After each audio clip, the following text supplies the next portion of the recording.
2023க்கான 71வது தேசிய விருதுகள் வந்து ரீசெண்டா அறிவிச்சிருந்தாங்க. அதுல வந்து ஷாருக் கானுக்கு ஜவான் படத்துக்காக சிறந்த நடிகர்ன்ற விருது அறிவிக்கப்பட்டுச்சு. அதே மாதிரி தான் 12th ஃபெயில் படத்துக்காக விக்ராந்துக்கும் சிறந்த நடிகர் அப்படின்ற விருது வந்து அறிவிச்சிருந்தாங்க. அதே மாதிரி ஹரிஷ் கல்யாண், எம்.எஸ். பாஸ்கர் அவர்கள் நடிச்ச பார்க்கிங் படத்துக்கு 3 தேசிய விருதுகளுமே கொடுத்திருந்தாங்க. அதே மாதிரி நம்ம இசையமைப்பாளர் ஜி.வி. பிரகாஷுக்கும் தேசிய விருதுகள் அறிவிக்கப்பட்டிருந்துச்சு. இந்த நிலையில தான் சிறந்த துணை நடிகை அப்படின்ற பிரிவில் நடிகை ஊர்வசி அவர்களுக்கு வந்து உள்ளொழுக்கு அப்படின்ற படத்துக்காக விருதுகள் அறிவிச்சிருந்தாங்க. ஸோ இப்படி தேசிய விருதுகள் அறிவிச்ச நிறைய பேர் வந்து அதை பற்றி பெருமையாக பேசிகிட்டு இருக்காங்க. அது மட்டும் இல்லாமல் நம்ம ஜி.வி. பிரகாஷ் அவர்களுமே வந்து ரசிகர்களுக்கு நன்றி சொல்லியுமே வந்து ரீசெண்டாக ரொம்பவே ஹாப்பியாக ஷேர் பண்ணியிருப்பார்.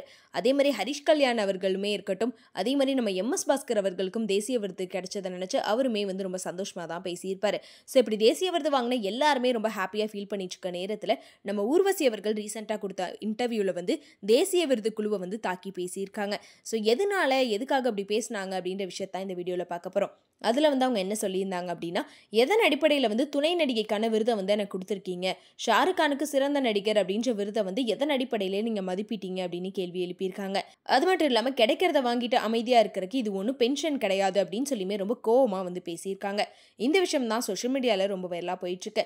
ஏன்னா நிறைய பேர் வந்து ஊர்வசி மேம் பேசினதை கேட்டுட்டு அவங்க கண்டிப்பாக வந்து ஒரு சிறந்த நடிகை தான், ஏன்னா அவங்க நிறைய ஹிட் படங்களை கொடுத்துருக்காங்க. அது மட்டும் இல்லாமல் முன்னாடி இருந்தே நடிச்சிட்டு இருக்க ஒரு நடிகை அப்படின்றப்போ அவங்களுக்கு எதுக்காக சிறந்த துணை நடிகைன்ற விருது கொடுக்கணும், அவங்க கேட்கறது நியாயமான விஷயம் தானே அப்படின்னு சொல்லியுமே நிறைய பேர் வந்து கேள்வி எழுப்பிட்டு இருக்காங்க. முக்கியமாக பார்த்தீங்கன்னா ஊர்வசி மேம் வந்து அவார்ட் கொடுத்துட்டாங்க அப்படின்னாலுமே வந்து தேசிய விருது குழுவே வந்து இந்த அளவுக்கு ஓப்பனாக கேள்வி கேட்டிருக்காங்க. ஸோ இவ்வளோ தைரியமாக வந்து இன்டர்வியூவில் சொல்லியிருக்காங்க அப்படின்னு சொல்லி அவங்களோட தைரியத்தையும் நிறைய பேர் பாராட்டிட்டு தான் இருக்காங்க. ஸோ இந்த நிலையில் ஊர்வசி மேம்க்கு வந்து நிறைய பேர் ஆதரவு தெரிவிச்சுட்டு தான் இருக்காங்க. அது மட்டும் இல்லாமல் இவங்க பேசுனதை பற்றி நீங்கள் என்ன நினைக்கிறீங்க அப்படின்றத மறக்காம கமெண்ட்ல சொல்லிருங்க. அதே மாதிரி 2023ல ரிலீஸ் ஆன நிறைய படங்கள் உங்களோட ஃபேவரட் படம் எது அப்படின்றதையும் மறக்காம கமெண்ட்ல சொல்லிருங்க.